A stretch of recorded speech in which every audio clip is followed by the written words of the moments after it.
now going to hear from Jon Cunliffe, who is Investment Managing Director, B&CE, provider of the People's Pension. He's got a very illustrious background. He began at the Bank of England, where he became official in the gilt-edged and money market division. I imagine it's been somewhat busy then in the last few weeks in gilts.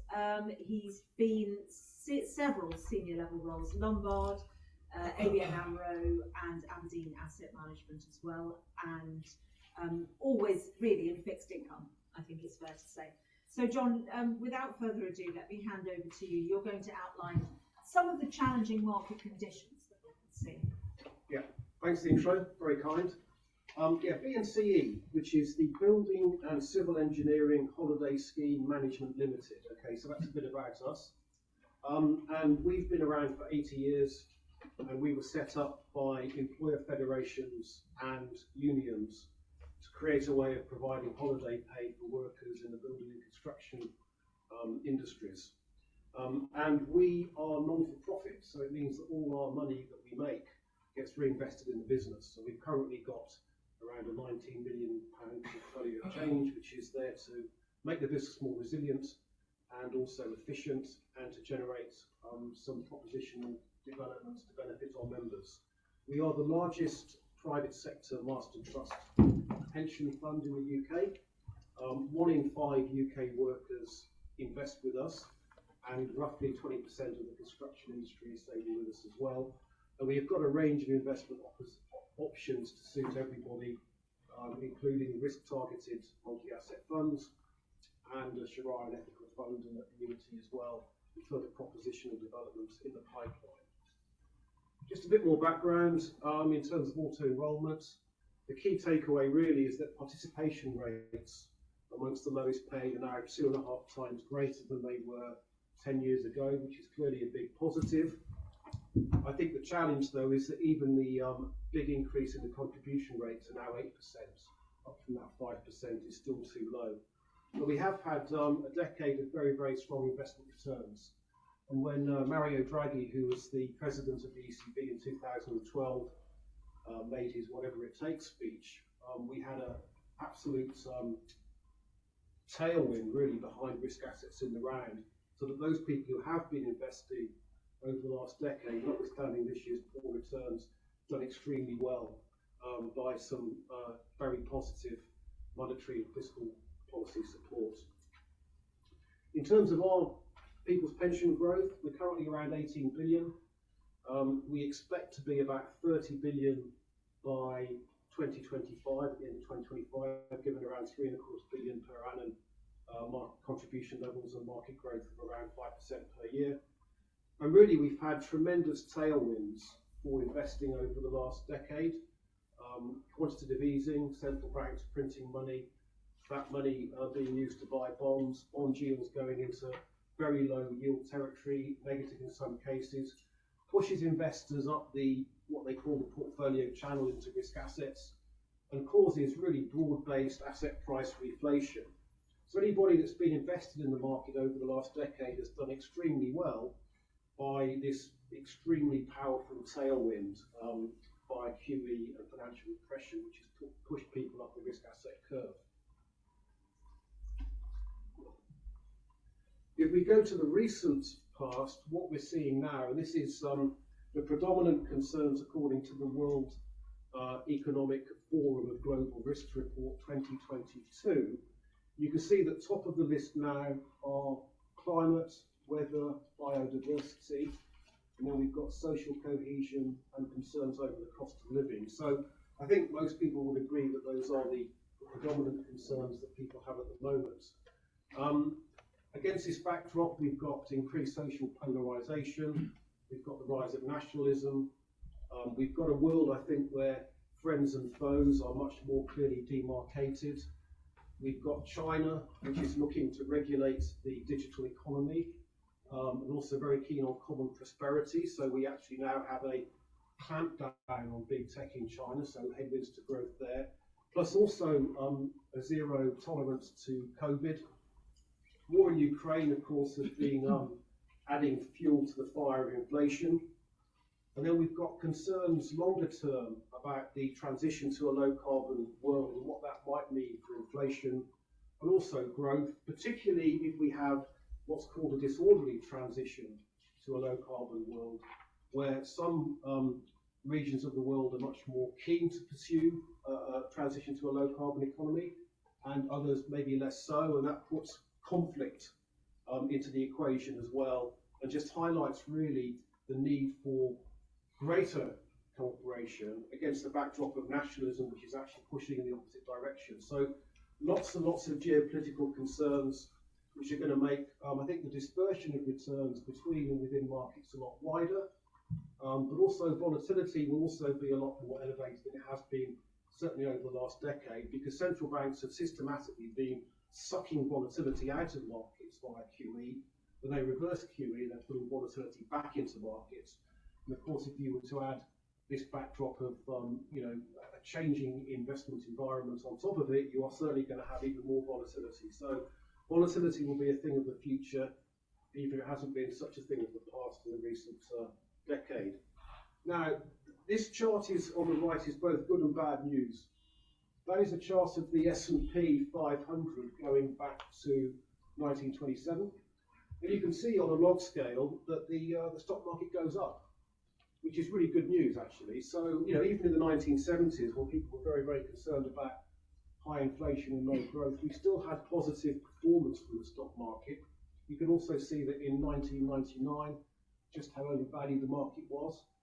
And we're probably a little bit overvalued now, although that doesn't capture all of the recent correction. But that's a genuinely reassuring chart, because what it shows is that in the long run, the economy grows, corporate profits grow, the equity market also grows as well. But we are a little bit above the long-term trend, which is one of the reasons why a little bit of caution perhaps over the next 2 to 3 years might be justified. But really, one of the things we've got to focus on, well, we've got a world of higher inflation.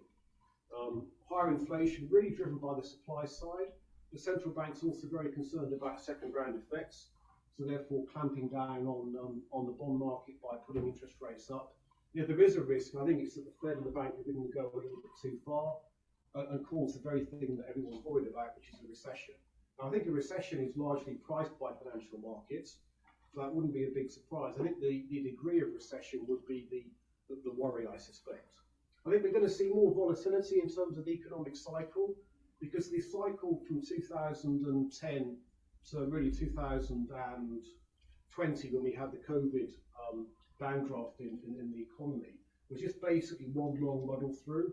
I think what we're going to now see is a much more cyclicality in terms of the economic cycle, which will mean that you will have more opportunities, I think, within that cycle to add value, also between markets as well, that might not be as strongly synchronized. I think the other point is that we're going to be in a world where we'll have lower correlations between asset classes. Because QE has been a great environment to be in if you own things, because 0% on cash and low bond yields pushes people into other markets. But when you take away the QE, what you tend to find is that the fundamental business cycle will start to play a bigger impact in terms of how markets perform. We would expect a lower correlation between asset classes, which I think would be a positive backdrop to add value in the medium and longer term. If we just go over the slide, if I can get it to work. Sorry. There we go. Okay. So I think there's a bit of a challenge in terms of market returns. We've been in a world where QE really has, and this is using a golfing analogy, enabled people to get round the golf course with probably only 3 or 4 clubs in the bag to play a decent round of golf. I think you're going to need more golf clubs in the bag now, because monetary policy will go from being a tailwind to investing to a headwind. I think the geopolitical environment also will sort of be, I think, somewhat less favourable, particularly as investors focus on the transition to a low carbon economy. So I think you're going to have to make what you have in front of you work somewhat harder to add value, and that means both in terms of cross-asset decisions, decisions between markets within a particular asset class, so regions, and also sectors as well. So really a more dynamic approach, if you like, to adding value. Also, I think real assets will be increasingly favoured by investors. So we've got infrastructure and building down here. but also private markets as well, as investors try and harvest what's known as the illiquidity and complexity risk premium as well.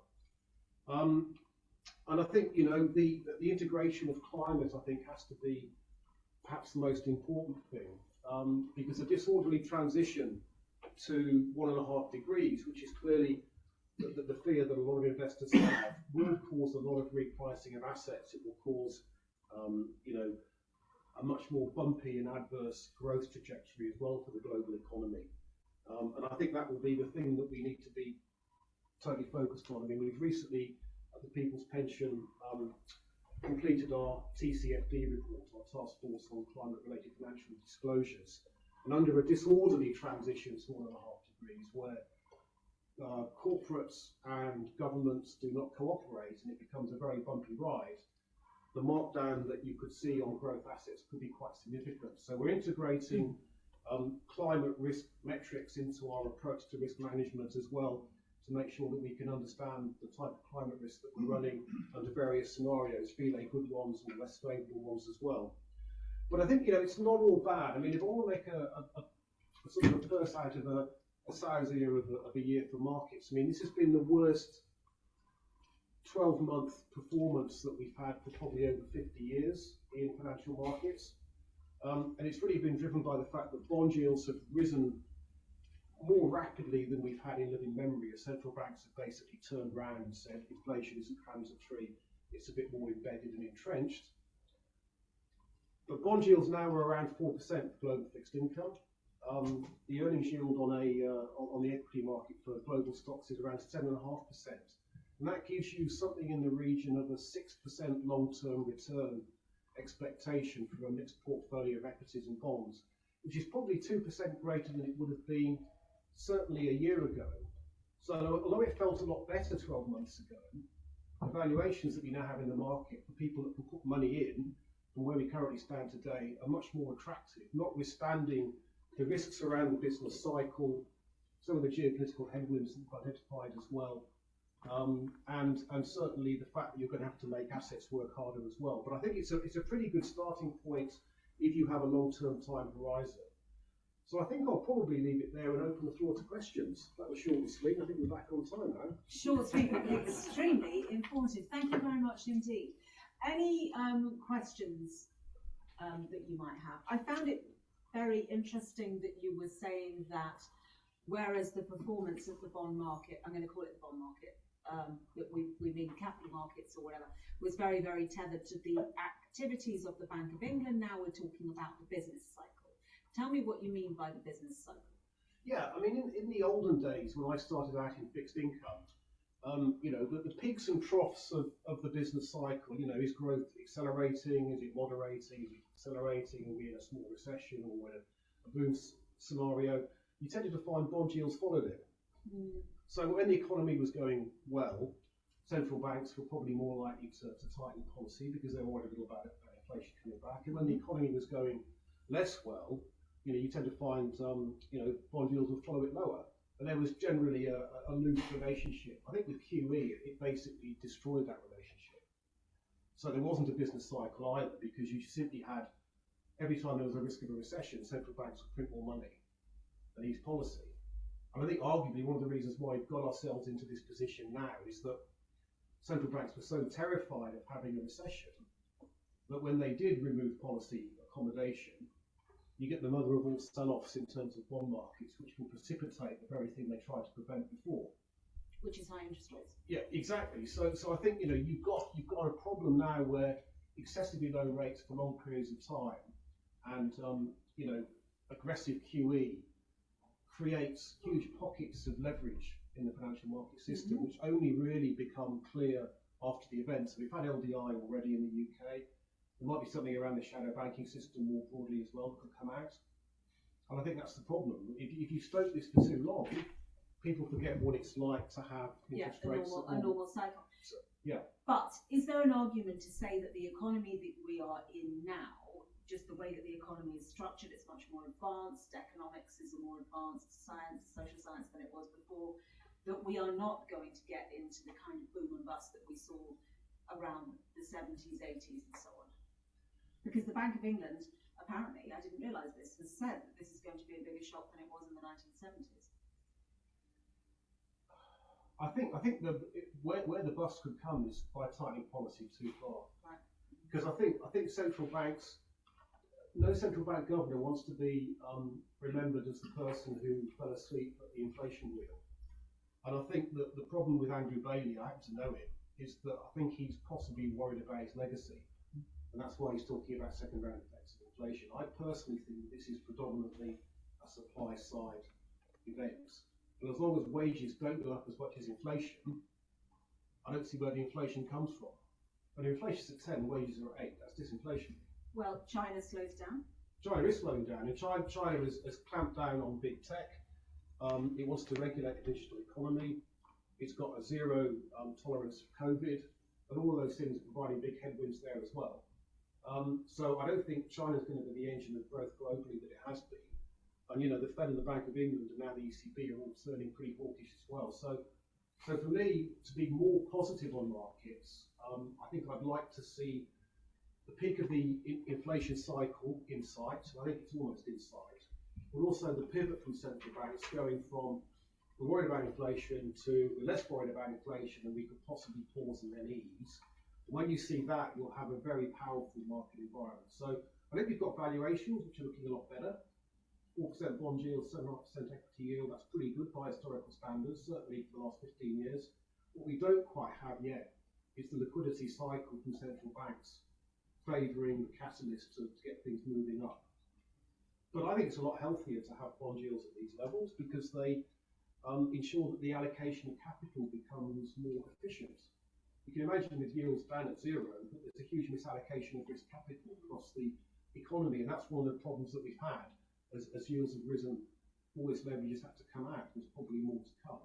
So it's going to be bumpy, but I think if you're able to have maybe 5 or 6 golf clubs in the bag to more levers to pull, you've got more chance of capitalising on what's going to be a less uniform market environment. So I think that's probably quite exciting for people's pension because we are building out our business unit to support that opportunity set.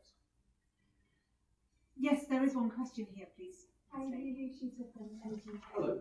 I just had a question about attracting investment into the UK. So from an energy perspective, obviously we know we need to attract a lot of private investment into decarbonising the power system. So I was just really interested in what you're saying about the disorderly transition and to what extent does that increase the cost of achieving net zero? And then I was also interested in if you had any examples of corporations and governments not cooperating, because you said that was a key risk in Well, I think on the latter point, we're seeing it already, aren't we? A little bit. I mean, the difficulty is that, we've got a world divided into friends and foes already. And if we then go down the climate argument where, reparations to the developing world, for example, what do we do about that? Some France may take the view that's a good thing. We may say, well, we don't think it's a good thing.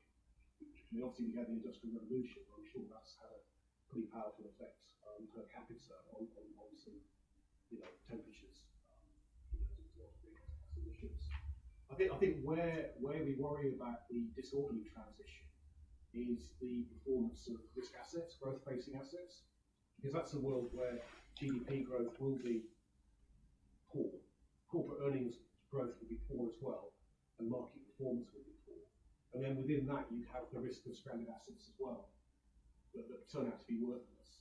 So our role really at People's Pension is to make sure that we, from a fiduciary perspective, create the best possible long-term returns to the amount of risk that we take for our members, which still involves owning fossil fuel assets, but obviously making sure that we own as much as we can that can benefit from the transition into a low-carbon economy by tilting, rather than simply saying we're not going to be part of that journey.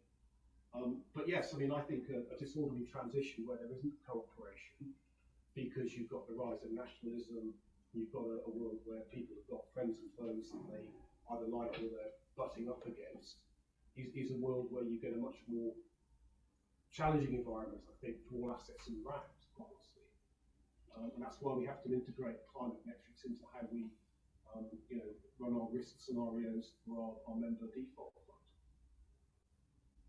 Yes, I think, and then we must move on. Thank you. Yes. Yeah, I'm going up to the builder. So, my concern is people's loss of confidence, consumers' loss of confidence due to interest rates, quite apart from the other sort of issues to do with the prices across Europe. What's your take on interest rates? Are they likely to be stabilised? Are they going to come down? And how long will it take? I mean, first of all, I don't think these rate hikes are necessarily justified because it's a supply side issue that's driving, inflation higher. And I think that as long as wages aren't going up as fast as inflation, that will be disinflationary. So, Danny Blanche flour has a particular view, and I'm probably more on his side than. By the way, the last meeting, the division between who voted for rate hikes and who didn't was quite interesting. Yeah. So I think maybe you could remember better than what it was. But it indicated really that they were losing interest in. I think So I think the market expects rates to sort of peak around the sort of 4.5 level. I think if they do get there, they're going to be restrictive, and we will see a mild recession. And I think inflation will probably fall quite rapidly. It has to fall quite rapidly just because of base effects. And therefore, I think that the next move, once we get up to around 4.5, will be lower. And that will be true of the US as well, and possibly the European Central Bank. Because I think that this is a supply side constraint which creates its own demand shortfall. People aren't going to spend it, they haven't got it. So therefore that will in itself be disinflationary as well. So therefore I view an adverse inflation cycle this year in the next 12 to 18 months becoming a much more favourable inflation cycle, which will probably mean that the worst fears in terms of interest rates won't be seen. And then you won't have this terrible environment where bond yields go through the roof and then equity valuations go through the floor. Because you can discount equity earnings by a higher discount rate and a higher bond yield, which means present values have to fall a lot more. So typically a world of really high bond yields, these equity valuations have to fall even further. And that's where you get a double hit, because you don't get any diversification. If bonds go down, equities go down. So that's one point I made earlier, which is you get to the point where you have that sort of inflection point around inflation's peaking, the Bank of England's almost done. That's the point where you get more optimistic both on the economy and markets as well. And I think we're probably 6 9 months away from that. Okay, that was the answer I really wanted. I think 6 or 9 months. Yeah, there's a consensus that in the spring we'll have. The markets will perform better before the economy does, because the markets discount the future. So next year won't be good. But when you look at the markets going better, that means that you'll know in 6 to 9 months beyond that, the economy will probably start to get better as well. So probably next year is not going to be good, but 24 will be a lot better. Great. On that note, and a positive note, thank you so much for that brilliant analysis. I really appreciate it. Thank you. We all do.